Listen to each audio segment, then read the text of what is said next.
The red mark on my baby's cheek matched the color of the rage in my husband's eyes.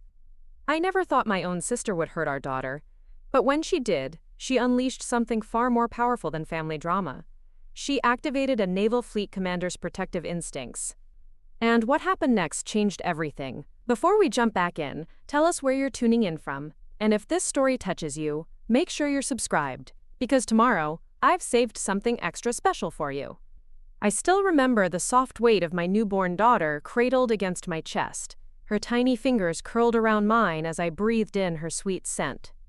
Amelia was our miracle, conceived after 4 years of fertility treatments, 3 miscarriages, and countless tears shed into pillows at night when no one was watching. My husband James, a decorated Navy Admiral, had weathered those storms beside me with the same stoic determination he brought to commanding his fleet.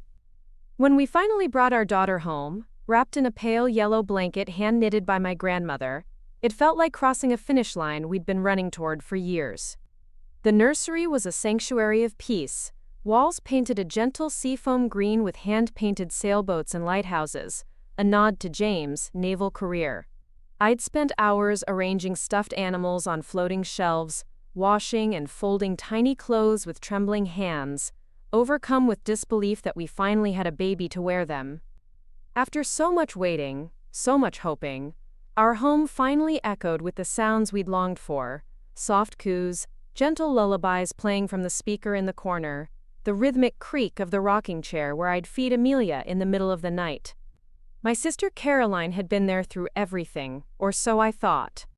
She'd held my hand during the first miscarriage, sent care packages during bed rest, helped paint the nursery walls. She was the first person we called when the pregnancy test finally showed positive. Her excited scream still echoed in my memory. "You're going to be the most amazing mother," she'd said, voice thick with emotion. "That baby is so lucky to have you." Those words had carried me through the months of morning sickness and swollen ankles, through the anxiety that lingered after so many losses. The first few weeks of Amelia's life passed in a blur of midnight feedings, diaper changes, and the kind of bone-deep exhaustion that makes your vision blur around the edges. James had taken leave from his duties to be with us, but after 3 weeks, duty called him back, an emergency situation with one of his ships deployed in the Pacific. "I'll be gone for 36 hours maximum," he promised, kissing my forehead, then Amelia's. "My second in command will be stationed at the house while I'm gone. Call if you need anything at all." Caroline had volunteered to come over that day, insisting I get some rest while she watched the baby. "You look like you haven't slept in weeks," she said when she arrived, and she wasn't wrong. I gratefully handed over my daughter and collapsed into bed, falling into the kind of deep sleep that only new mothers can truly appreciate. Dreamless, heavy, healing. I don't know how long I slept, but I woke to the sound of Amelia crying. Not her usual hungry cry or her tired whimpers, but something sharper, more distressed. When I stumbled into the living room, eyes still heavy with sleep, the scene before me didn't register at first. Caroline was standing by the window, bouncing Amelia with jerky, impatient movements. My daughter's face was bright red, her tiny mouth open in a wail that seemed to fill the entire house. It was only when I got closer that I saw it. 5 small marks blooming on my daughter's cheek, perfectly matching the shape of an adult's fingertips. "What happened?" I asked, already reaching for my baby, heart pounding against my ribs like a trapped bird. Caroline shrugged, not meeting my eyes. She wouldn't stop crying. I tried everything. Feeding, changing, rocking. Nothing worked. She's been screaming for almost an hour. Her voice had an edge to it, a sharpness I'd never heard before. "Her face, Caroline. Why does she have marks on her face?" I cradled Amelia close, examining the angry red imprints. They were starting to darken already. Tomorrow they would be bruises. Preparing and narrating this story took us a lot of time, so if you are enjoying it, subscribe to our channel. It means a lot to us. Now back to the story. "I barely touched her," Caroline said, rolling her eyes. "She was screaming so loud I thought the neighbors would call the police. I just needed her to stop for a second." "You're overreacting. Babies are sturdier than they look." The room seemed to tilt around me, the floor unsteady beneath my feet. This was my sister, the same person who had cried with me through every loss, who had helped me assemble the crib and wash baby clothes, who had promised to always be there. And she had put her hands on my 3-week-old daughter with enough force to leave marks. I felt something crystallize inside me, something cold and hard and certain. "Get out," I said quietly, my voice steadier than I expected. Caroline looked startled, as if she couldn't believe what she was hearing. "Don't be dramatic, Emma. It's not like I hurt her. She's fine. Look, she's already calming down." And it was true. Amelia's cries had softened to hiccuping sobs as I held her, her tiny body melting against my chest, seeking safety. I said, "Get out." This time my voice rose, and Amelia startled against me. I lowered my tone, stroking her back in gentle circles. "You put your hands on my baby. You hurt her. I want you to leave my house right now." Caroline's face changed then, hardened into something I didn't recognize. "Fine. Call me when you've calmed down and stopped being so precious about everything. She's just a baby. She won't even remember this. It's not like I left a mark." But she had, and we both knew it. 5 perfect fingerprints pressed into my daughter's soft skin. After she left, I sat in the rocking chair in the nursery, watching Amelia's face as she drifted into sleep, exhausted from crying. The marks seemed to glow in the soft lamplight, accusing me. I should have known better than to sleep. I should have seen something in Caroline's eyes, her voice. I should have protected my daughter better. The thoughts circled like vultures, picking at my confidence until there was nothing left but guilt. With trembling fingers, I took photos of Amelia's face, documenting the marks from multiple angles. Then I called James. It was the middle of the night where he was, somewhere in the Pacific handling classified naval operations, but he answered on the first ring. "Emma? Is everything okay?" "Caroline hurt Amelia," I said, the words falling out in a rush. "She pinched her face. There are marks, James. Red marks that are going to bruise." "She admitted it," said she. "Barely touched her. But that's a lie. You can see every fingerprint." There was silence on the other end. So complete. I thought we'd lost connection.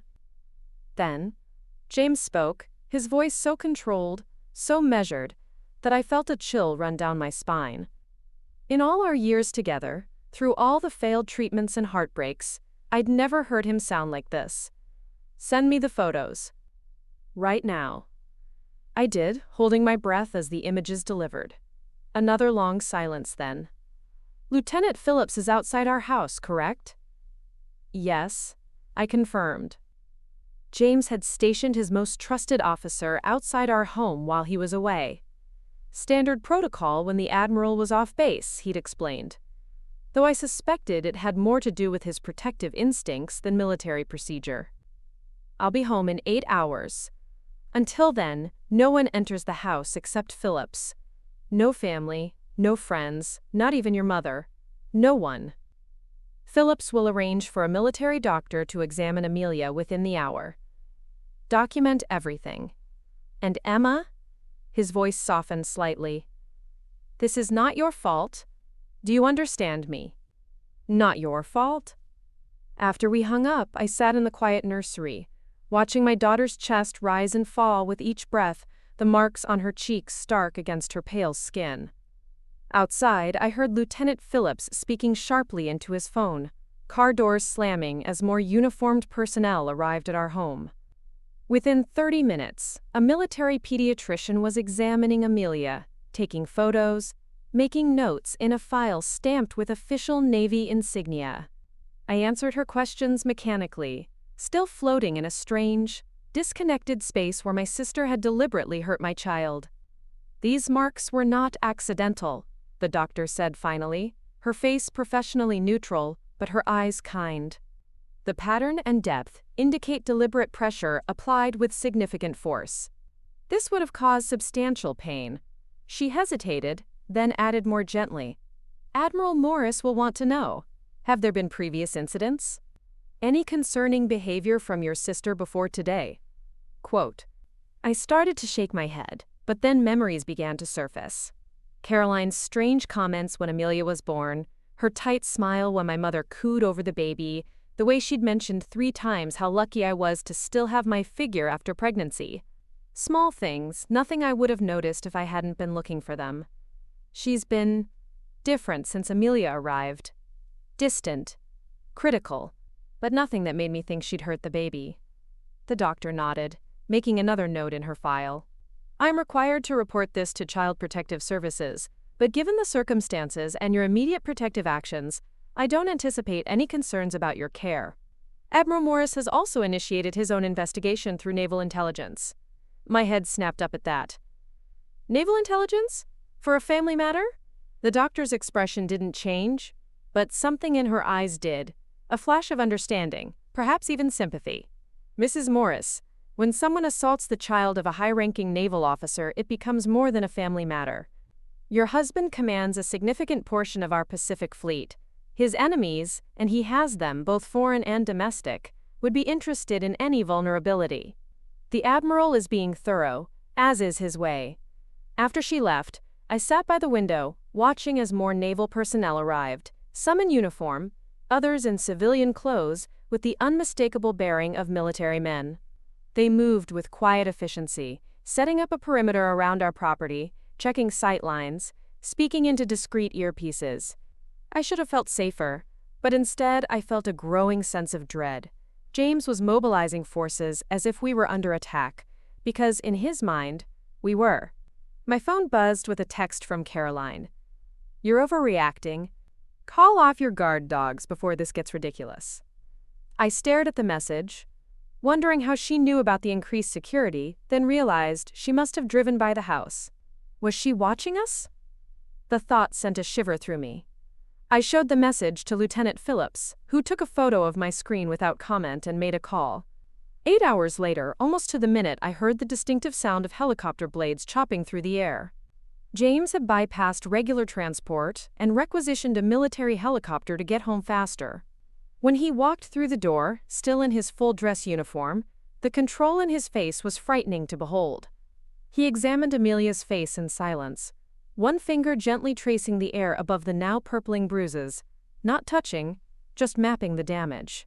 Then he pulled me into an embrace so tight I could feel his heartbeat against mine. I've initiated a full protection protocol, he said against my hair. Caroline will not come near either of you again. James, she's my sister. This is extreme. Even as I said it, I looked down at Amelia's bruised face and felt my resolve harden. Sister or not, she had hurt my child. You haven't seen extreme yet, James replied quietly. But she will. That night, as I fed Amelia in the soft glow of her nightlight, I heard James making calls from his home office, dozens of them, his voice never rising above a conversational tone, but carrying an authority that seemed to vibrate through the walls. I caught fragments, full background check, financial records, surveillance approval, restraining order to be delivered at 0800. He was deploying his considerable military resources, like he was preparing for a tactical strike. By morning, I understood what a naval admiral's protection looked like. Caroline called me, her voice shrill with indignation. Why are there military police outside my apartment? My boss called. They're doing a security check on me at my workplace. What the hell, Emma? You hurt my daughter, I said simply. James is protecting his family. By ruining my life. It was one moment. One tiny moment when I lost my patience. The baby is fine. The baby has bruises on her face, I corrected, my voice steady. And her name is Amelia. You never call her by her name. Did you know that? You always say, the baby, like she's an object, not a person. Caroline's breath hitched. This is insane. James is using military resources for a family disagreement. I could report him. To whom? I interrupted. The same military where he's one of the highest-ranking officers? The same government that has trusted him with national security decisions for the past 15 years? Please, Go ahead. Explain to them why you think it's acceptable to pinch a newborn's face hard enough to leave bruises. Quote, "The silence stretched between us, filled with years of complicated history. The big sister who had always been the center of attention, who had smoothed the way for me, but always with the expectation that I would remain in her shadow. The little sister who had finally found her own path, her own family, her own center of gravity that didn't include her." "He can't do this," she finally said, but her voice had lost its conviction. "He already is," I replied. "And Caroline, I don't think you understand what you've done. You didn't just hurt a baby. You didn't just hurt my daughter. You attacked the family of a man who commands warships. A man who has spent his entire career defending what's his. Did you really think there wouldn't be consequences?" I hung up and went to check on Amelia, sleeping peacefully in her crib, the bruises on her cheek already beginning to fade from purple to a sickly yellow-green. In the hallway, I passed James on another call, his voice low and measured. "I want everything, her contacts, her communications, her movements for the past month. If she so much as drives past my house again, I want to know before she turns the corner." As I listened to my husband mobilize his considerable resources against my own sister, I should have felt conflicted. Instead, looking down at my sleeping daughter's marked face, I felt something else entirely. A fierce, primal satisfaction. Caroline had crossed a line that couldn't be uncrossed. And now she would learn what it meant to provoke a parent's protective instincts, especially when that parent commanded a fleet. The first few days after the incident passed in a blur of activity, medical follow-ups for Amelia, legal paperwork, and a constant stream of naval personnel moving efficiently through our home. I watched it all with a strange sense of detachment, as if I were observing someone else's life unfolding. The only moments that felt real were when I held Amelia, her warm weight against my chest anchoring me to the present, reminding me why all of this mattered. James had transformed our home into what he called a secure environment. Security cameras monitored every approach to the house, windows had been reinforced, and a rotation of naval officers maintained a discreet but vigilant presence. To an outsider, it might have seemed excessive military-grade protection because a woman had pinched her niece's face. But I understood what James saw when he looked at those fading bruises on Amelia's cheek, a deliberate attack on his most vulnerable point, a breach in the defenses he'd spent a lifetime building. "We need to talk about Caroline," I said one evening, finding James in his home office, surrounded by reports and a glowing laptop screen. He looked up, his face softening slightly when he saw me, though the steel never quite left his eyes these days. "The restraining order was delivered this morning," he said, as if that concluded the matter. "She cannot come within 500 feet of you, Amelia, or our property. My team is monitoring compliance." I sat down across from him, cradling a sleeping Amelia against my shoulder. "That's not what I meant. James, she's still my sister. What she did was unforgivable, but nothing," he interrupted, his voice low but firm. "She deliberately harmed our 3-week-old daughter. There is no context that makes that acceptable, no family bond that overrides my responsibility to protect Amelia. And you. I'm not asking you to forgive her," I clarified. "I'm asking what happens next. Your security team, the investigations, the surveillance. Is this our life now? Are we at war with my sister forever?" James leaned back in his chair, studying me with the analytical gaze that had earned him respect and fear in equal measure throughout his naval career. "War is about domination, Emma. This isn't war, it's containment. I'm neutralizing a threat. She's not a hostile nation, James. She's a woman who made a terrible mistake. A mistake is forgetting to buy milk. A mistake is being late to a dinner party." His voice had that dangerous calm I'd come to recognize. Deliberately inflicting pain on an infant is a choice.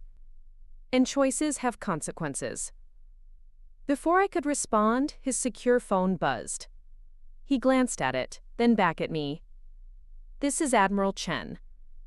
I need to take this." I nodded and left him to his call. wandering into the nursery where the evening light filtered through curtains printed with tiny sailboats. I laid Amelia in her crib, watching her tiny chest rise and fall with each breath, the bruises on her cheek now just faint shadows, nearly gone. In a week there would be no physical evidence of what Caroline had done. But some marks go deeper than skin. My phone chimed with a text.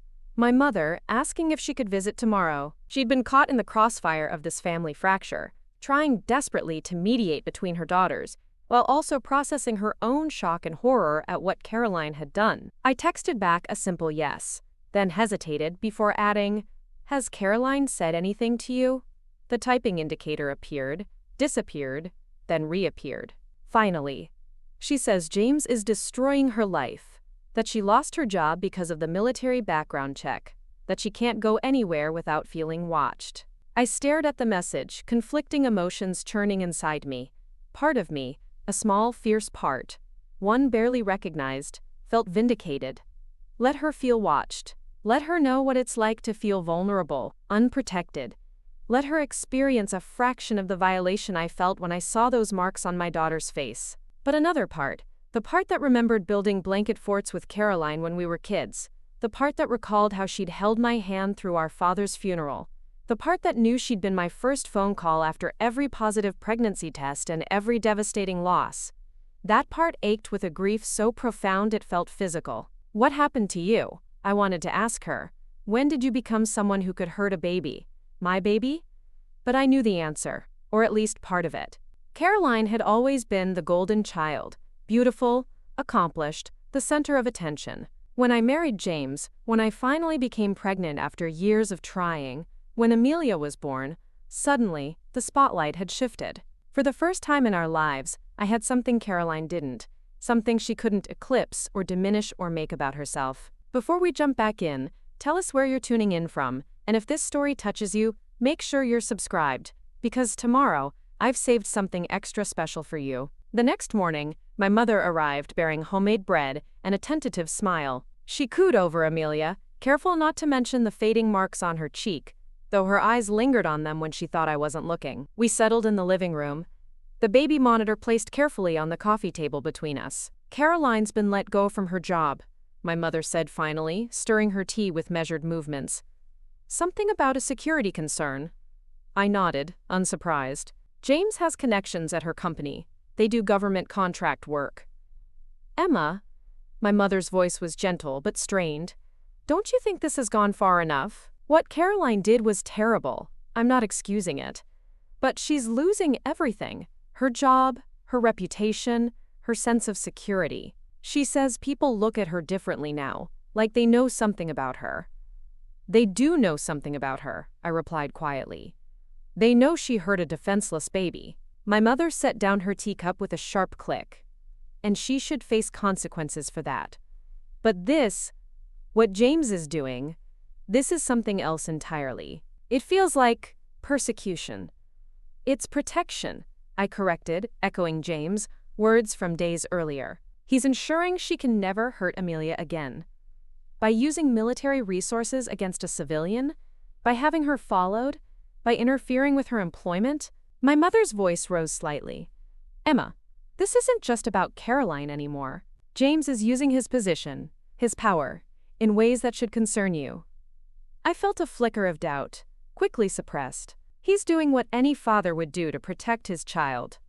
"No," my mother said firmly. "Any father would be angry. Any father would want justice. But most fathers don't command naval fleets. Most fathers can't deploy intelligence officers, or initiate background checks, or pressure employers. James is operating like Caroline is an enemy combatant, not a family member who made a horrible mistake." Before I could respond, the baby monitor crackled with Amelia's waking cries. I excused myself to get her, grateful for the interruption, though my mother's words followed me up the stairs. Was James going too far? Where was the line between protection and vengeance? And once crossed, could we ever find our way back? Preparing and narrating this story took us a lot of time, so if you are enjoying it, subscribe to our channel. It means a lot to us. Now back to the story. As days turned into weeks, the security presence around our home gradually decreased, though I knew James still maintained surveillance on Caroline. He never mentioned her name unless necessary, referring to her only as the subject in his conversations with his security team. It was as if he'd excised her from our family narrative entirely, a threat neutralized, a chapter closed. I, however, couldn't compartmentalize so neatly. Caroline was woven into the fabric of my life, my childhood, my wedding day, my journey to motherhood. The sister who had hurt my child was also the sister who had taught me to ride a bike, who had smuggled ice cream to me when I had my tonsils removed, who had helped me choose my wedding dress. Those memories didn't simply disappear because of one terrible act, one unforgivable moment. One afternoon, while James was at the base and Amelia was napping, I drove to the coffee shop where Caroline and I used to meet weekly before Amelia was born. I wasn't planning to contact her. The restraining order prevented that, but I needed to be in a place that held memories of her, to sit with the complexity of my feelings somewhere outside the militarized zone our home had become. I ordered my usual latte and settled at our old table by the window, watching people pass by on the sidewalk outside. That's when I saw her, Caroline, walking quickly, head down, her usually immaculate appearance noticeably disheveled. She looked thinner, paler, her shoulders hunched as if expecting a blow. I froze, coffee halfway to my lips, heart hammering in my chest. She glanced up, met my eyes through the window, and stopped dead in her tracks. For a moment, we simply stared at each other, separated by glass and legal documents, and the memory of 5 small bruises on a baby's cheek. Then she turned and fled, disappearing around the corner so quickly it was as if she'd never been there at all. I sat motionless, coffee cooling between my palms, a strange hollowness expanding inside my chest. This woman who had run from me as if I were dangerous. This was what James' protection looked like from the other side. It had made my sister afraid of me. Or perhaps, more accurately, afraid of what I represented now. The full force of military authority unleashed in defense of a child. When I returned home, I found James in the nursery, holding Amelia while he reviewed reports on his tablet one-handed, the Admiral and the father, roles intertwined. He looked up when I entered, his eyes immediately cataloging my expression. "What happened?" he asked, ever the tactician, alert to shifts in his environment. "I saw Caroline today," I admitted, watching his face harden. "Not intentionally. I was at Magnolia Coffee, and she walked past." "Did she approach you? Speak to you?" His questions were crisp, professional, gathering intelligence. "No. She ran away when she saw me." I took Amelia from him, needing to hold her, to feel her solid weight in my arms. "James, she looked terrible. Scared. Like a hunted animal." Something flickered across his face. Satisfaction, perhaps, quickly masked. "Good. Fear is an effective deterrent. Is that what we want? For my sister to live in fear for the rest of her life?"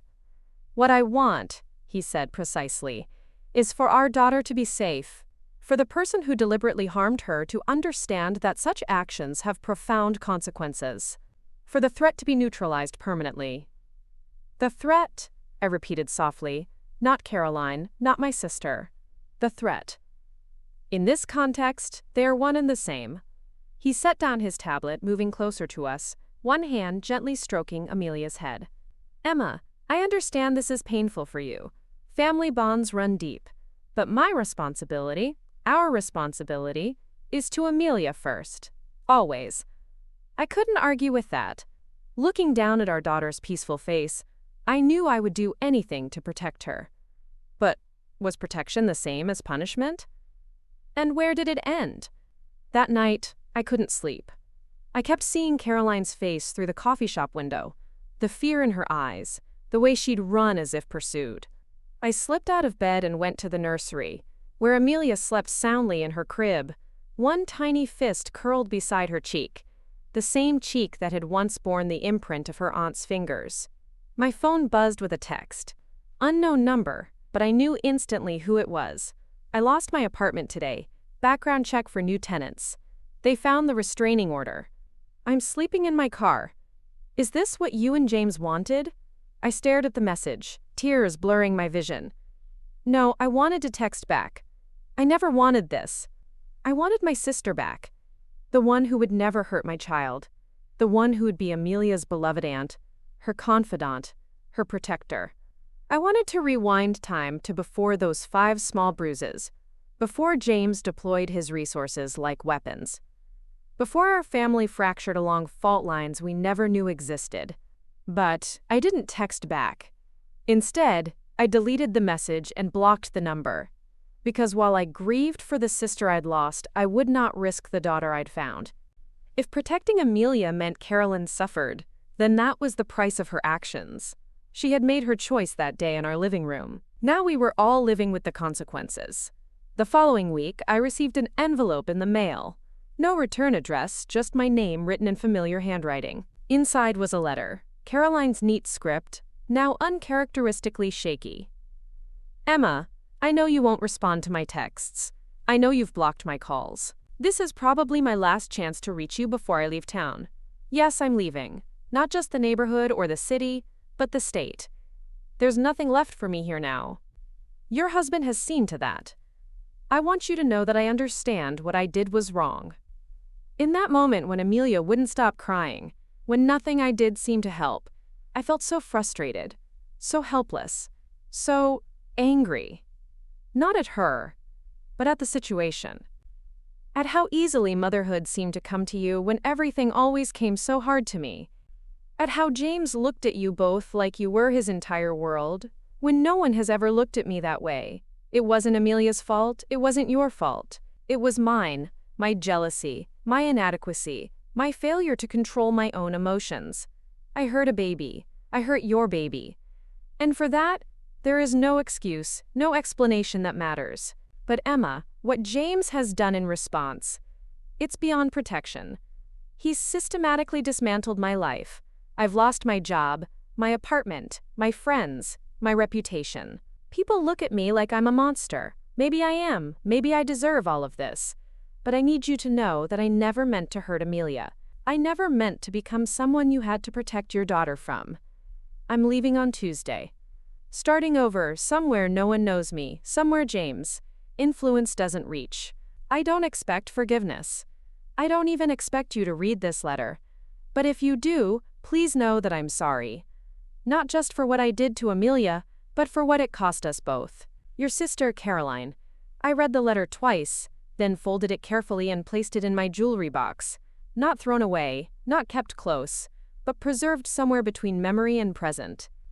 Then I went to find James. He was in his home office. As he often was these days, the space that had once been simply a room, with a desk now transformed into a command center of sorts. He looked up when I entered, his expression softening as it always did when he saw me. I need to ask you something, I said, settling into the chair across from him, and I need you to tell me the truth. He nodded, giving me his full attention, the focus that had made him legendary in naval circles now directed entirely at me. Caroline is leaving the state. Did you make that happen? A pause, brief but telling. I made it necessary. How? My voice remained steady, though my hands were not. I didn't threaten her, if that's what you're asking. I simply ensured that staying was untenable. His eyes held mine, unflinching. Her employer received information about the incident. Her landlord was made aware of the restraining order. The background checks that followed her every application. Those were natural consequences of legal proceedings. Natural consequences engineered by you. I clarified. Facilitated, he corrected. Not engineered. Everything that happened stemmed from her own actions. I simply removed the barriers that might have allowed her to escape those consequences. I thought of Caroline sleeping in her car, Caroline leaving the state, Caroline starting over without family, without connections, without the identity she'd spent a lifetime building. It should have felt like justice. Instead, it felt like something else, something colder, something with teeth. When does it end, James? I asked quietly. When is she punished enough? He considered the question with the same careful attention he gave to tactical decisions. Protection doesn't have an endpoint, Emma. It's ongoing. As long as there's a threat, vigilance remains necessary. But she's leaving. She won't be anywhere near Amelia. The threat, as you call it, will be gone. Geographic distance doesn't eliminate risk. It merely changes its nature. He leaned forward, his voice softening slightly. Emma, I understand this is difficult for you. Caroline is your sister.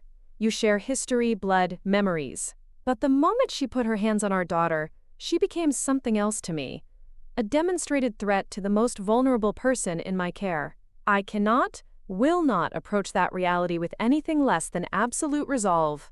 I looked at my husband, this man who commanded ships and sailors, who made decisions that shaped national security, who had channeled all that power and authority into protecting our daughter, and saw him with new clarity. His love was not gentle or forgiving. It was fierce, implacable, absolute. It would move mountains or crush them to dust if that's what protection required. She's still my sister, I said softly, no matter what she did. Yes, he acknowledged. And Amelia is still our daughter. Those truths exist simultaneously. The question is, which one guides our actions? As I left his office, I passed the nursery where Amelia slept peacefully, her face unmarked now, the bruises long faded. In protecting her, we had become something different, something harder, something unforgiving. I wondered if that transformation was also a kind of wound, invisible but lasting. Caroline left on Tuesday, as her letter had said. I knew this not because she contacted me again, but because James mentioned it casually over dinner. The subject has relocated to Colorado. Surveillance has been adjusted accordingly. Adjusted how? I asked, setting down my fork. Minimized, he replied. Distance provides a natural buffer. We'll maintain awareness of her general location, but active monitoring will be reduced unless circumstances change. It wasn't peace, exactly. It wasn't forgiveness. But it was, perhaps, the beginning of a new equilibrium, one where Caroline lived her life far away from us, where Amelia grew up safe and loved, where the sharp edges of protection might eventually soften into something less absolute, less consuming. That night, I stood in the nursery, watching moonlight spill across Amelia's sleeping form. The room felt different now, no longer just a sanctuary we'd created with love and hope, but a fortress we'd defended with everything at our disposal. The price had been high, a sister lost, a family fractured, a line crossed that could never be uncrossed. But looking at my daughter's peaceful face, I knew I would pay it again if I had to, because some things, once broken, can never be made whole again. And some bonds, once severed, leave scars that remind us of what we've lost and what we'll never risk losing again. 6 months passed, and the seasons changed outside our fortress-like home. Amelia grew from a tiny newborn into a curious, smiling infant who could roll over and reach for toys with determined little hands. Her cheeks, once marked by her aunt's fingers, now dimpled with laughter when James made silly faces at her. The physical evidence of that terrible day had long since faded, but its aftershocks continued to ripple through our lives in subtle, persistent ways. James had kept his word about reducing surveillance on Caroline. She was, as he put it, on a watch list but not actively monitored. I found small comfort in that distinction, though I sometimes caught myself wondering about her new life in Colorado, if she'd found a job, made friends, begun to rebuild what had been so thoroughly dismantled here. These thoughts came unbidden, usually in quiet moments when I was rocking Amelia to sleep, or watching her discover her own reflection in a mirror, her innocent joy untouched by the family fracture that had preceded her earliest memories. She rolled over both ways today. I told James one evening as he returned from the base, his uniform crisp despite the long hours he'd put in, and she almost got her toes in her mouth. He smiled, the genuine, unguarded smile reserved exclusively for Amelia and me. She's determined, gets that from her mother.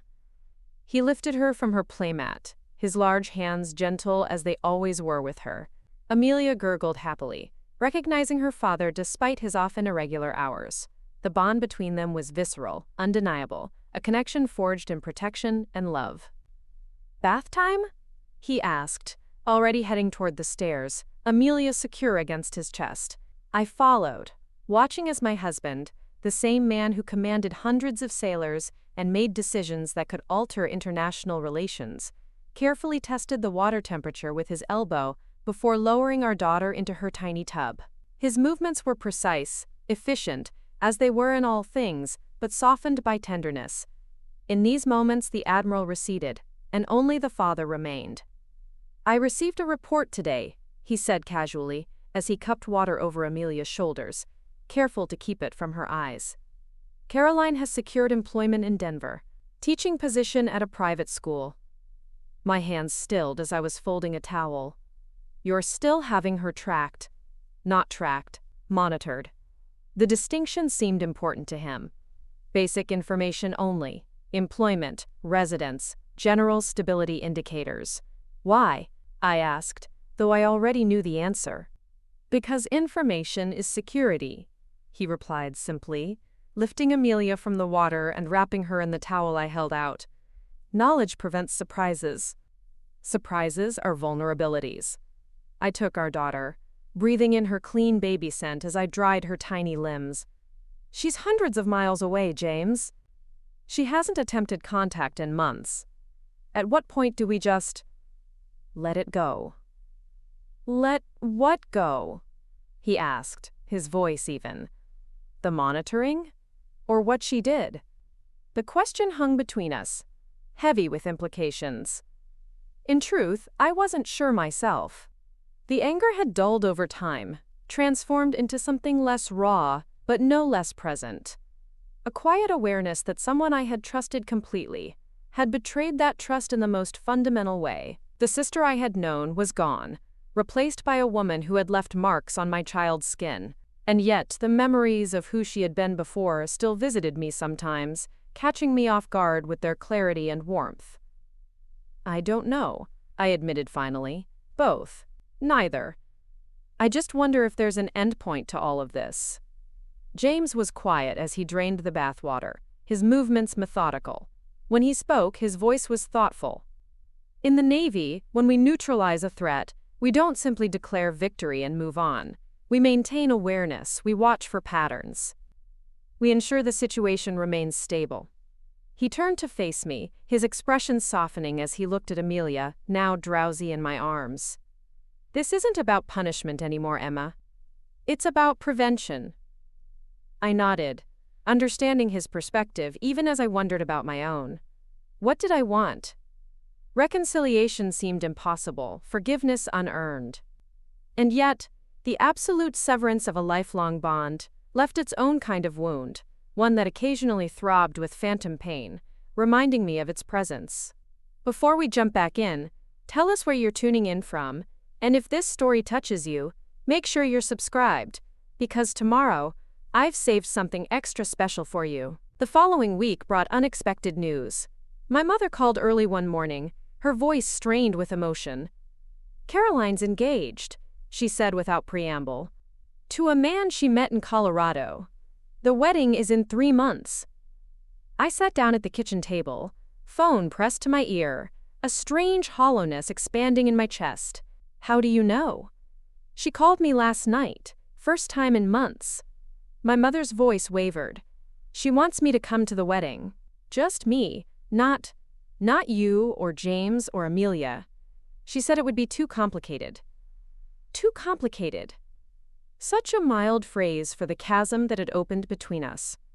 For the restraining orders and surveillance and systematic dismantling of a life.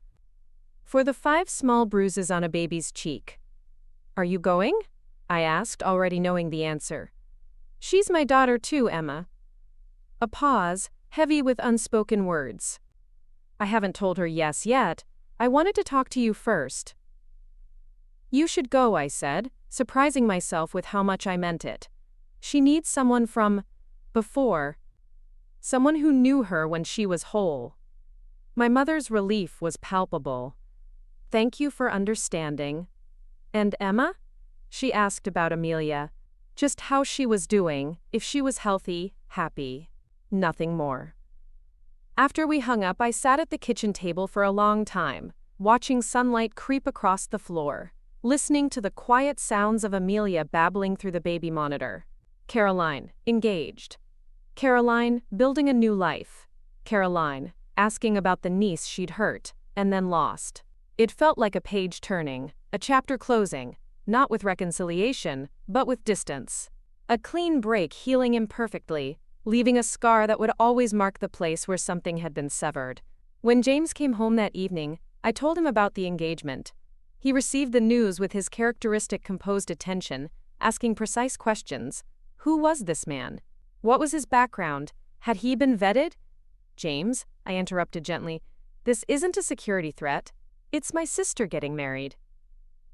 It's both, he replied, though his tone softened. But I understand your point. I'll have Lieutenant Phillips run a basic background check, nothing invasive. Just enough to ensure there are no concerns. I wanted to protest, to say that Caroline's fiancé wasn't our business, that this continued surveillance crossed a line. But the words died in my throat. Because deep down, a small part of me wanted to know too. Wanted assurance that my sister wasn't marrying someone who shared whatever darkness had led her to hurt Amelia. Wanted confirmation that the life she was building was stable, healthy, different from the one that had shattered here. 2 weeks later, James placed a thin folder on the kitchen counter while I was making dinner. Caroline's fiancé, he said simply. Michael Donovan, pediatric surgeon. Clean record, respected in his field, volunteers with children's charities. No red flags. I stared at the folder, not opening it, but not pushing it away either. You had him investigated. Basic background only. James moved beside me, helping chop vegetables without being asked.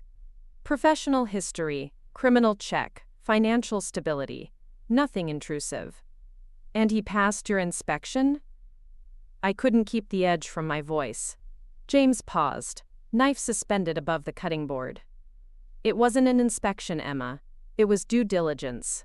And yes, he appears to be exactly what he presents himself as, a dedicated doctor with a stable life and a commitment to helping children. The irony wasn't lost on me, that my sister, who had hurt my child, was now marrying a man who dedicated his life to healing children. Perhaps it was coincidence. Perhaps it was redemption. Perhaps it was simply life moving forward in its complex, unpredictable way. My mother asked if we'd send a wedding gift. I said after a moment. Not attend, just acknowledge it somehow. James considered this, his movements precise as he continued chopping. That decision is yours. I'll support whatever you choose. His deference surprised me. In the months since the incident, James had approached everything related to Caroline with tactical precision, clear boundaries, defined protocols, no room for ambiguity. This openness, this willingness to follow my lead, felt like a shift. You'd be okay with me sending something? I asked carefully. Even after everything? He set down the knife and turned to face me fully. This isn't about forgiveness, Emma.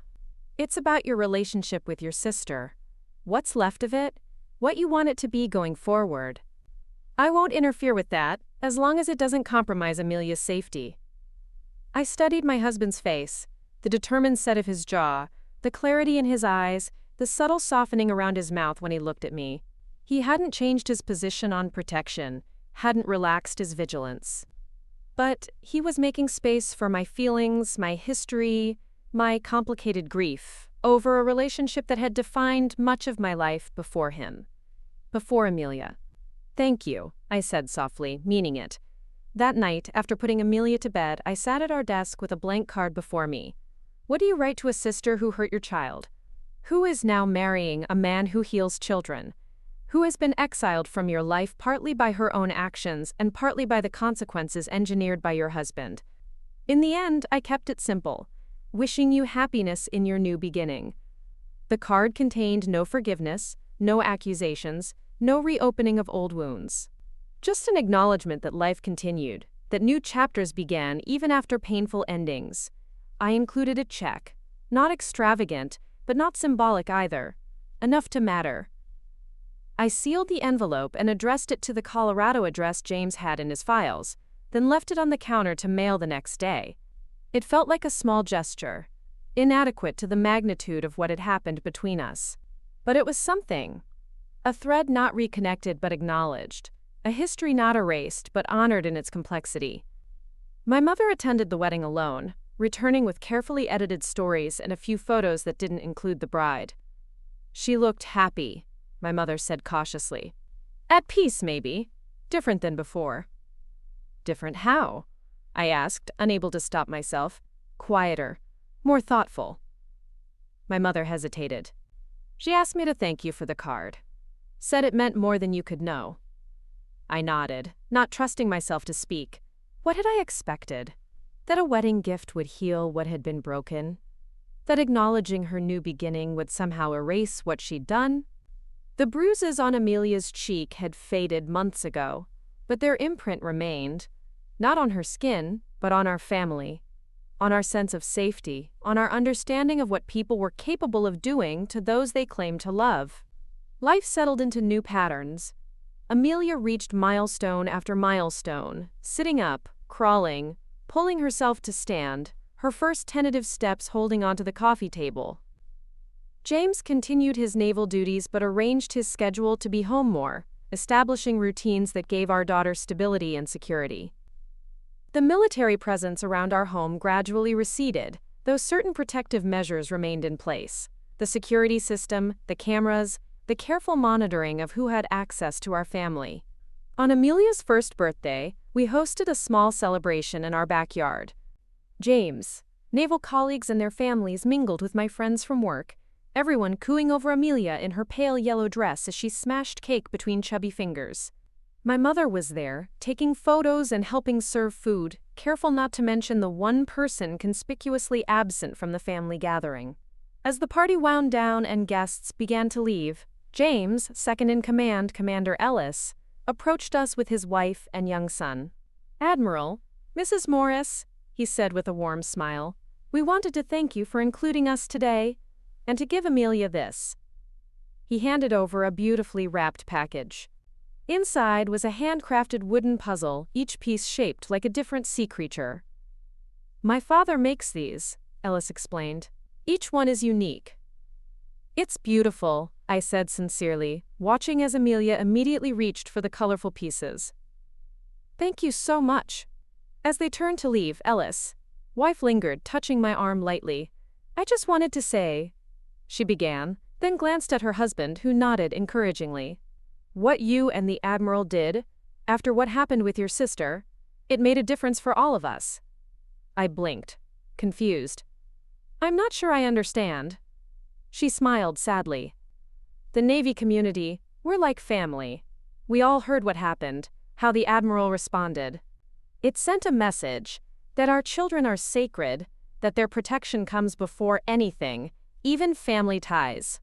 That actions have consequences, no matter who you are. She squeezed my arm gently. My sister-in-law used to make comments about being too rough with our son. After hearing about your situation, my husband spoke to her. Set clear boundaries. It changed things. After they left, I found James cleaning up wrapping paper, Amelia happily playing with her new puzzle nearby. Did you know, I asked quietly, that people in your command were talking about us, about Caroline? He straightened, expression carefully neutral. Not the details. But yes, I was aware that certain elements of the situation had resonated within the community. You never told me. It wasn't relevant to our immediate concerns. He disposed of the wrapping paper, movements efficient as always. And I didn't want you to feel your private pain had become public knowledge.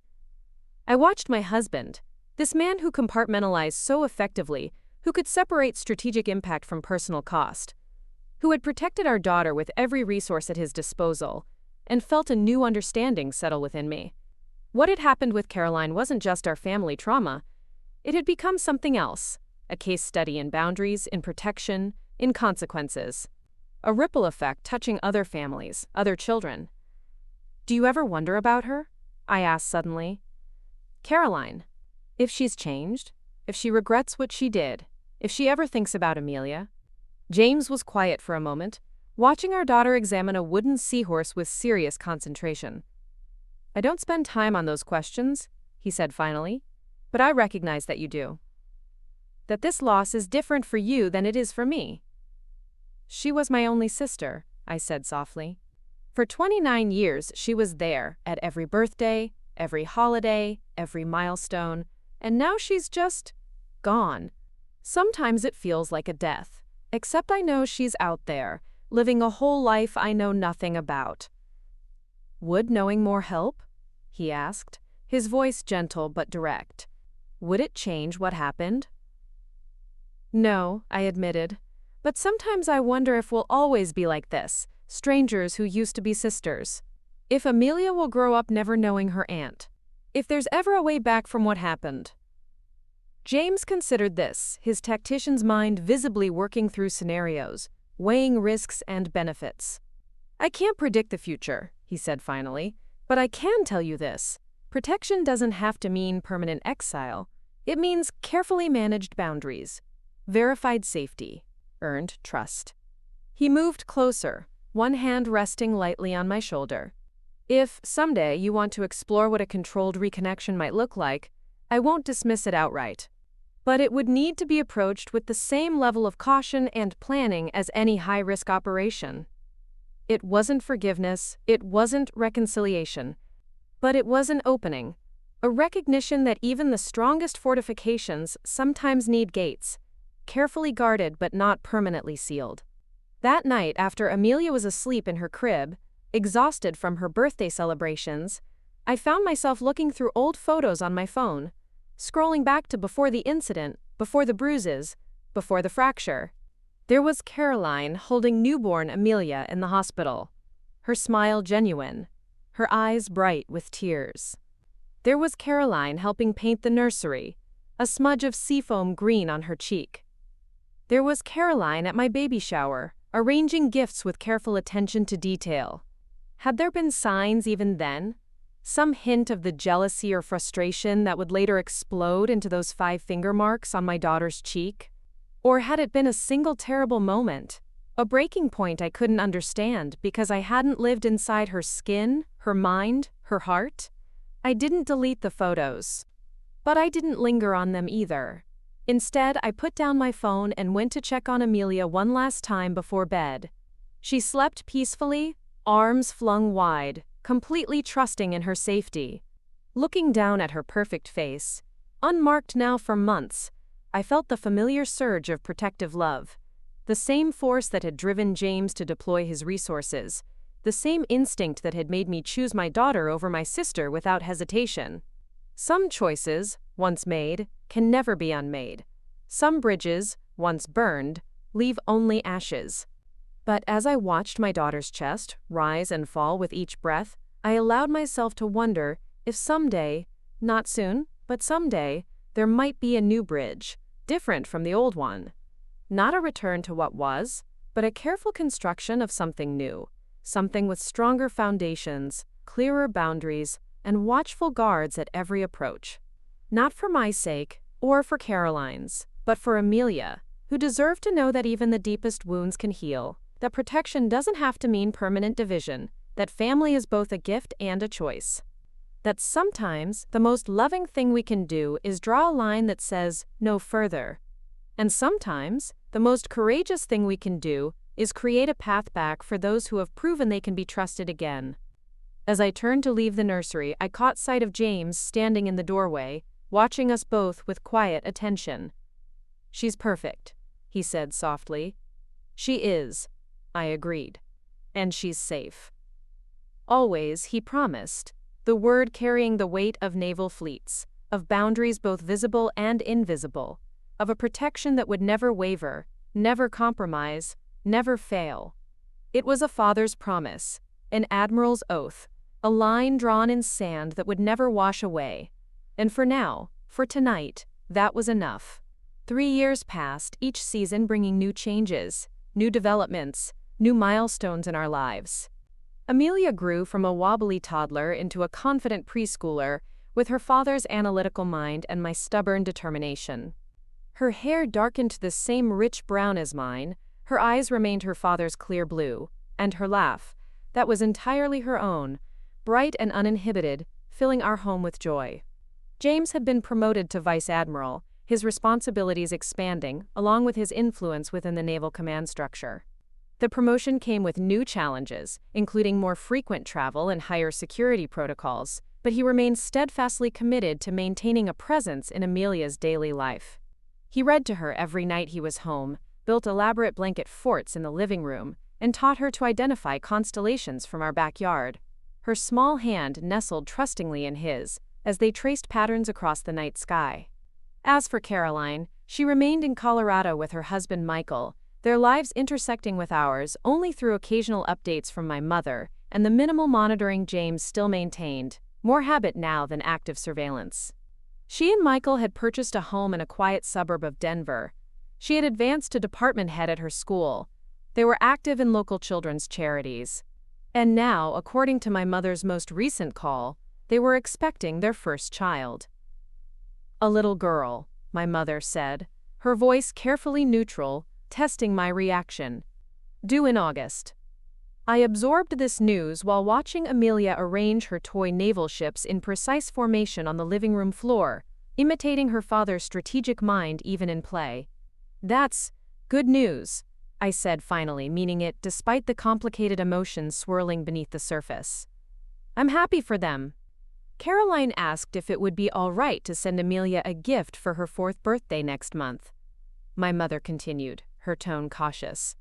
"Nothing extravagant. A book," she thought. She'd send it through me, of course. I glanced at Amelia again, this bright, thriving child who had no memory of the incident that had fractured our family before she could even form memories. She knew she had an aunt who lived far away. We'd never hidden Caroline's existence from her. But the complexities of why that aunt never visited, never called, never appeared in current family photos. Those were conversations for future years, when she was old enough to understand the nuances of protection versus punishment, of boundaries versus banishment. "Let me talk to James," I said. "I'll call you back." That evening, after Amelia was asleep, James and I sat on the back porch, the spring air warm around us as we shared a bottle of wine. I told him about Caroline's request. "A book," he repeated, swirling the wine in his glass, considering. "Sent through your mother, not directly." "Yes," I confirmed. "What do you think?" James was quiet for a moment, his expression thoughtful rather than closed. This, too, had evolved over the years. His willingness to consider, rather than immediately calculate risk, to weigh emotional factors alongside security concerns. "It's been almost 4 years," he said finally. "No attempts at contact beyond approved channels, stable life indicators. The psychological assessment from last year's background check showed positive integration patterns." He spoke as if reading from one of his mission briefings, but his eyes were softer than his words. "And now she's expecting a daughter of her own. You think becoming a mother might change her perspective?" I suggested. "Help her understand what she did in a way she couldn't before. It's a reasonable hypothesis." He set down his wine glass. "I'm not opposed to allowing this limited connection. A book, sent through your mother, reviewed by us before giving it to Amelia." I nodded, relieved by his openness yet aware of the careful parameters he still maintained. This was James. Strategic even in compassion, protective even in openness. "I think it's the right thing to do," I said softly. "Not just for Caroline, but for Amelia too. Someday she'll ask questions about her extended family. I'd like to have more to tell her than just stories about a past that ended before she could remember it." "Agreed," James said, reaching for my hand across the table. "But we proceed carefully. One step at a time." The book arrived a week before Amelia's birthday, The Little Admiral, a beautifully illustrated story about a young girl who commanded a fleet of friendly sea creatures on adventures across the ocean. My mother delivered it personally, watching anxiously as James and I examined it together, checking for any hidden messages, any inappropriate content, but there was only a simple inscription on the inside cover. "For Amelia on her 4th birthday. With love, Aunt Caroline and Uncle Michael." Before we jump back in, tell us where you're tuning in from, and if this story touches you, make sure you're subscribed, because tomorrow, I've saved something extra special for you. On Amelia's birthday, after she had opened all her other gifts, I handed her the brightly wrapped package containing the book. This is from your Aunt Caroline and Uncle Michael, I explained as she tore into the paper. They live far away, but they wanted to send you something special. Amelia examined the book with serious attention, tracing the cover illustration with one small finger. Is Aunt Caroline your sister? She asked, her sharp mind making connections from fragments of conversations she'd overheard. Yes, she is, I answered honestly. Why doesn't she visit like Grandma does? The innocent question held no accusation, just curiosity. James and I exchanged glances. We had discussed how we would handle these inevitable questions, agreeing on a version of the truth appropriate for a 4-year-old's understanding. Aunt Caroline and I had a disagreement a long time ago, I explained carefully. So we decided it was better to live far away from each other. But she still thinks about you and wanted you to have this special book. Amelia considered this with the thoughtful expression she'd inherited from her father. Was it a big fight? Yes, I admitted. It was a very big fight. Bigger than when I threw my cereal at the wall? Despite the seriousness of the conversation, I had to smile. Much bigger than that. She nodded, apparently satisfied with this explanation for now. I like the book, she declared, turning the pages. Daddy, will you read it to me tonight? James, who had been quiet during this exchange, smiled at our daughter. Of course I will, Admiral Jr. That night, I listened from the hallway as James read The Little Admiral to Amelia, his deep voice giving life to the characters, his naval experience adding authenticity to the maritime terminology in the story. It was a good book, thoughtfully chosen, age-appropriate, with a strong female protagonist who was both brave and kind. As I listened to Amelia's delighted giggles when James made the sea creature voices, I felt something shift inside me, a small, cautious opening, where rigid boundaries had stood for years. The next day, I sent a text to my mother. Please tell Caroline thank you for the book. Amelia loves it. James reads it to her every night.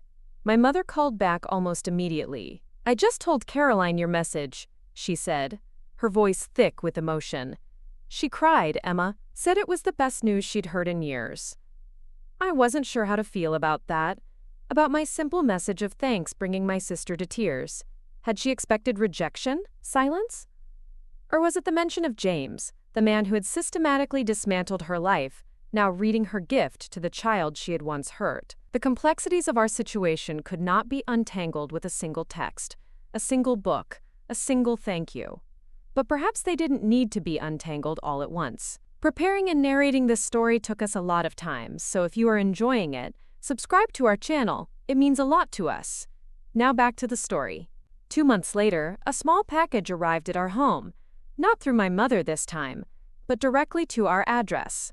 Inside was a handcrafted mobile of sea creatures, each one corresponding to characters from the Little Admiral book. A note explained that Michael had made it for their daughter's nursery, but wanted Amelia to have one too. There was also an ultrasound photo, a tiny female profile clearly visible, and a brief note in Caroline's handwriting.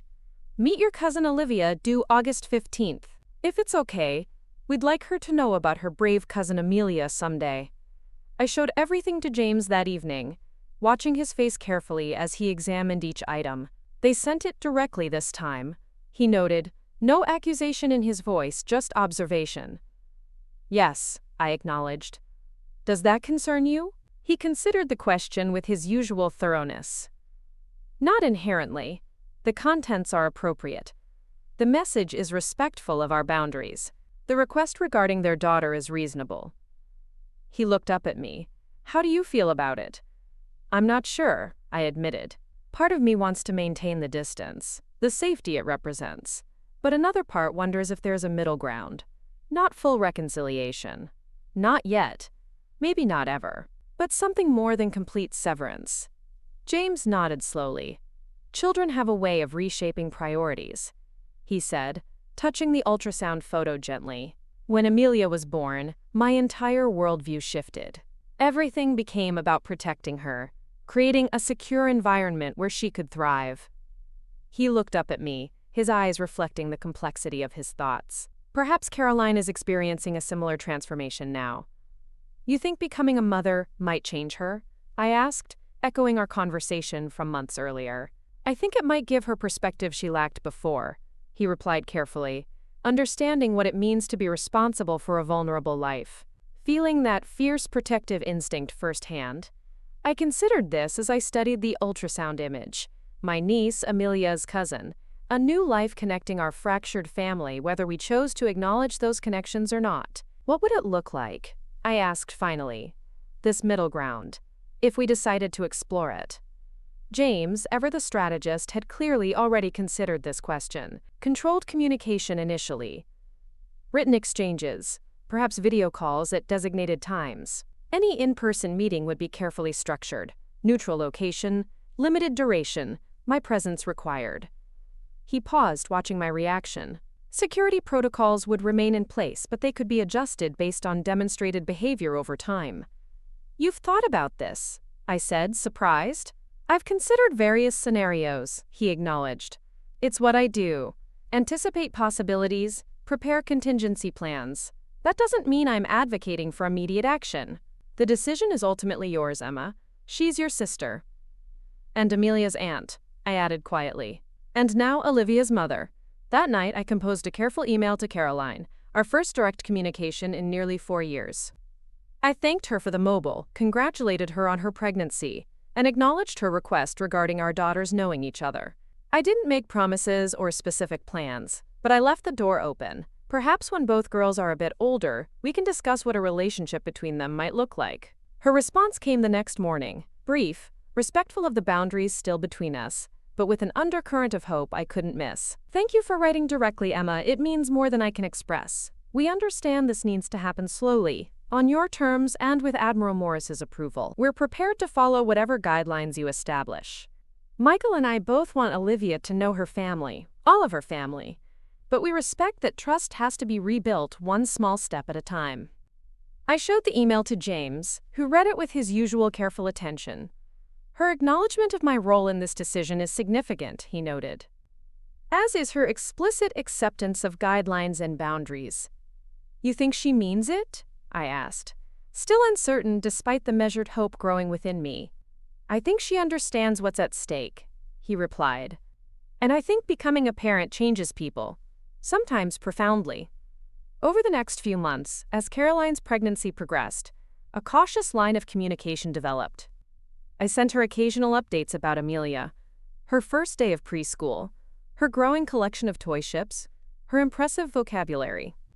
Caroline shared details about their preparations for Olivia, the ocean-themed nursery that echoed the nautical elements of our own home, the childbirth classes she and Michael were taking, her mixture of excitement and anxiety as her due date approached. We never discussed the incident directly. That conversation, the reckoning, the explanation, the apology that would need to be more than words, that remained for another time, when the fragile bridge between us was stronger, when trust had been tested and proven reliable. But in the space between what had happened and what might be possible, a careful dance of reconnection began, measured steps, closely monitored, with James observing every exchange with vigilant attention. I received a notification today, he told me one evening in early August. Caroline was admitted to University Hospital in Denver, labor and delivery. I looked up from the book I'd been reading to Amelia, now drowsy against my side. Is everything okay? Initial reports indicate normal progression, he replied, his clinical terminology unable to completely mask the compassion in his eyes. Would you like me to arrange for more detailed updates? I nodded, grateful for his willingness to use his resources now to connect rather than to separate. Please. And, James? Thank you for evolving in all of this. I know it goes against your training to relax security protocols. They haven't been relaxed, he corrected, but with a small smile. They've been adapted to changing threat assessments. The following morning, another notification. Olivia Grace Donovan had arrived at 3:17 a.m., 7 pounds 2 ounces, mother and baby doing well.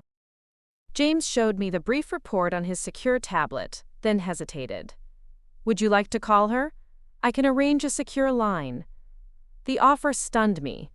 A direct call would be a significant step beyond our careful email exchanges, a real-time connection we hadn't attempted since before the incident. You'd be comfortable with that? With appropriate parameters, he said, which was as close to full approval as James ever came in matters of security. No discussion of our location details, no specifics about Amelia's schedule or routines. Focus on the birth, the baby, neutral topics. I studied my husband. This man, who had once deployed naval resources to ensure my sister could never come near our family again, now offering to facilitate direct contact. You've changed, I observed. Adapted. He corrected again. As the situation has evolved. I made the call from James, secure line in his home office, my heart pounding as the connection went through.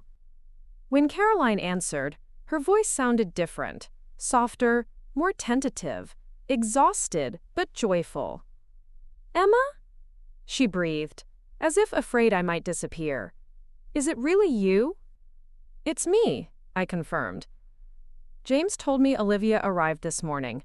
Congratulations, Caroline." "Thank you," she said, emotion making her voice waver. "She's perfect, Emma." Tiny fingers, tiny toes, this serious little frown when the nurses check her vitals. She paused.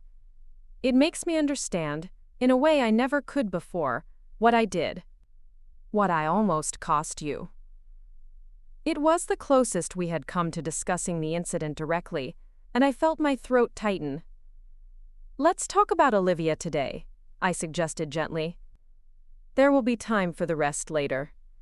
She accepted this redirection gratefully, telling me about the birth, about Michael's steady presence throughout, about the overwhelming love she felt looking at her daughter's face. I listened, offering encouragement and shared understanding, carefully navigating the strange terrain between estrangement and connection. Before ending the call, Caroline said hesitantly, "Emma, would it be all right if I sent you a photo of Olivia? And maybe, if you wanted to, you could send one of Amelia. I'd like to show Olivia her cousin someday, when she's old enough to understand." I glanced at James, who had remained in the room throughout the call, monitoring but not interfering. He nodded once. Permission granted. "I'd like that," I told Caroline. "I'll send you a recent one of Amelia at the beach." After the call ended, I sat in silence for a moment, processing the complicated emotions swirling within me. James waited patiently, giving me space to sort through my thoughts. "She's a mother now," I said finally. "It changes things." "Yes," he agreed simply. "It does." 2 weeks later, we received an official birth announcement in the mail. Olivia Grace Donovan, with her birth details, and a beautiful photo of a newborn with Caroline's distinctive chin and Michael's dark curls. Along with it came a handwritten note. "When you feel it's appropriate, Michael and I would like to discuss the possibility of a meeting. We understand this would be on your terms, with whatever security measures Admiral Morris deems necessary.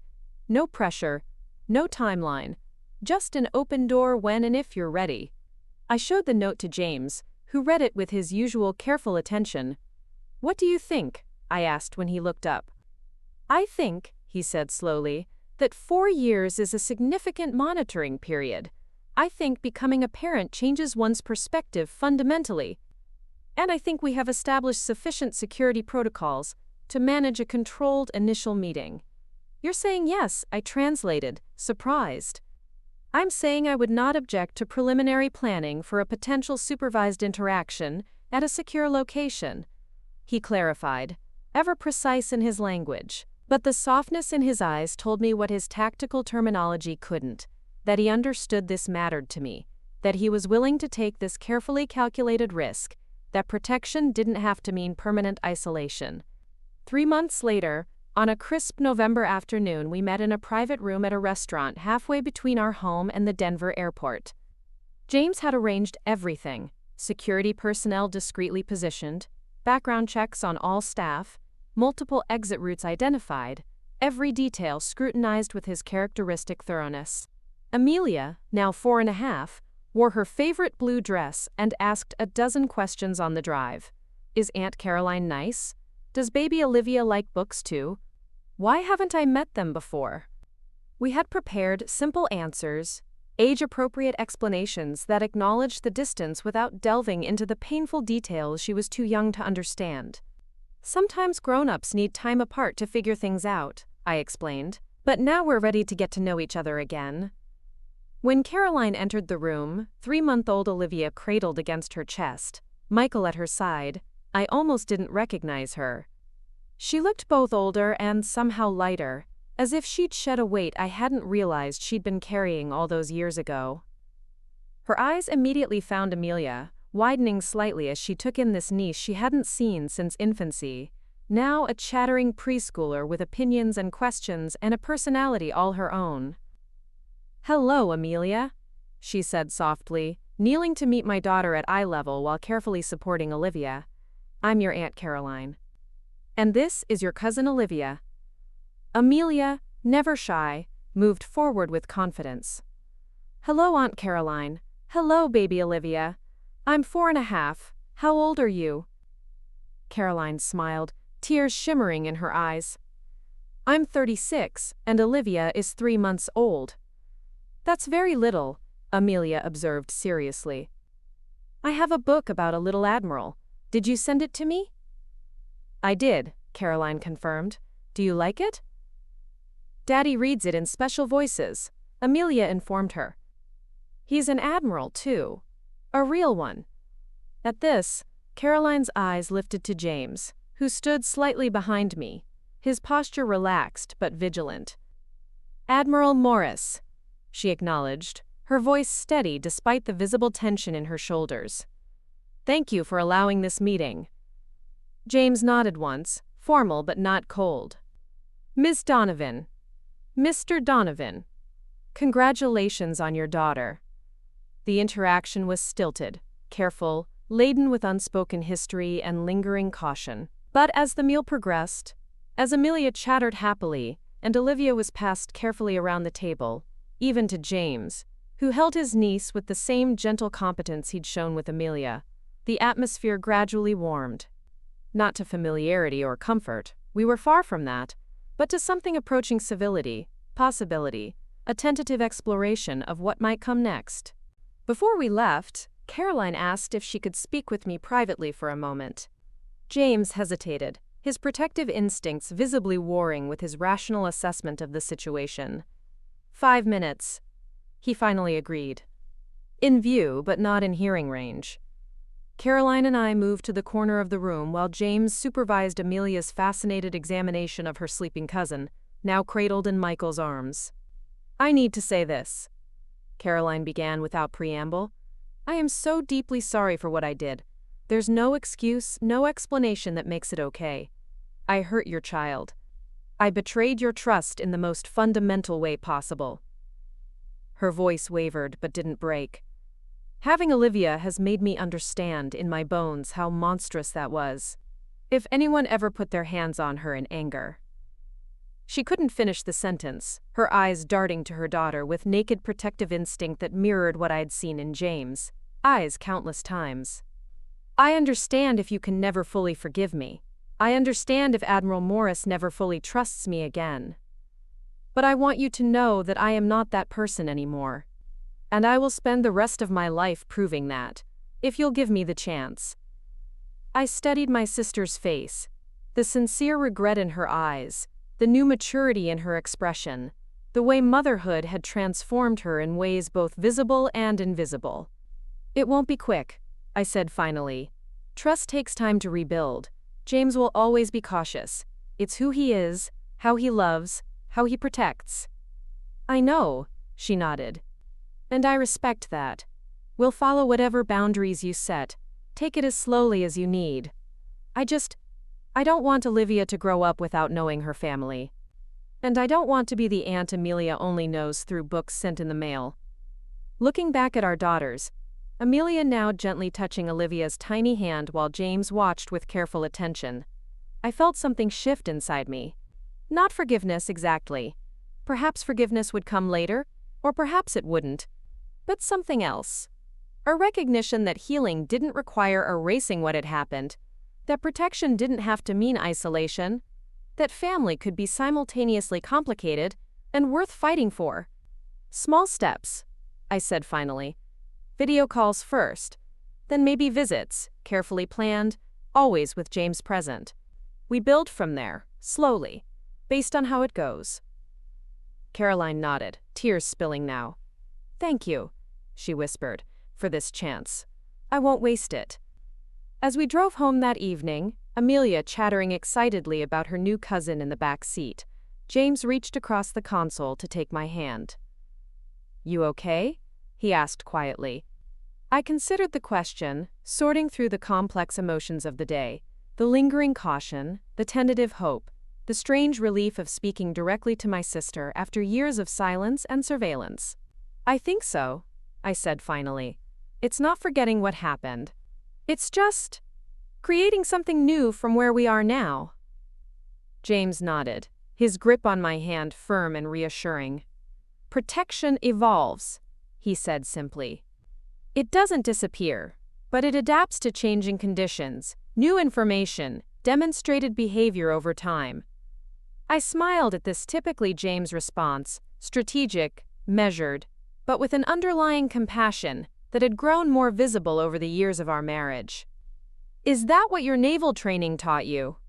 "No," he replied, glancing in the rearview mirror at our daughter, safe and happy in her car seat.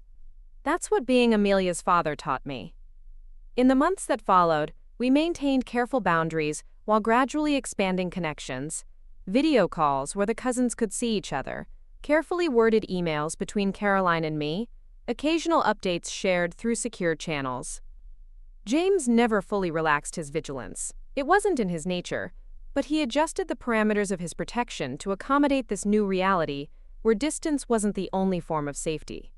And on Amelia's 5th birthday, when Caroline and Michael brought 3-month-old Olivia to visit under James' watchful eye, I watched my daughter show her cousin the naval-themed bedroom she was so proud of. The two little girls, one chattering excitedly, one gazing with wide-eyed fascination, beginning to forge their own connection, unencumbered by the complicated history of the adults around them. "They'll never know," Caroline said softly, standing beside me in the doorway. "What happened before? The marks, the separation, the years of silence." "No," I agreed. Quote, "But they'll know what came after. The boundaries that protect, the bridges that connect, the work of rebuilding what was broken." I turned to look at my sister, still not fully trusted, still under my husband's watchful eye, but present now in a way that had once seemed impossible. They'll know that family is complicated, imperfect, sometimes broken and remade, and that's its own kind of truth. Behind us, James watched from the hallway. The Admiral, the protector, the father who had deployed a fleet to defend his child, and then, gradually, carefully, learned that some battles end not with surrender, but with reconstruction. His eyes met mine over Caroline's shoulder, and I saw in them what I felt in my own heart, that love takes many forms, that protection evolves, that healing doesn't erase scars but builds around them, stronger in the broken places. Up next, you've got 2 more standout stories right on your screen. If this one hit the mark, you won't want to pass these up. Just click and check them out. And don't forget to subscribe and turn on the notification bell so you don't miss any upload from us.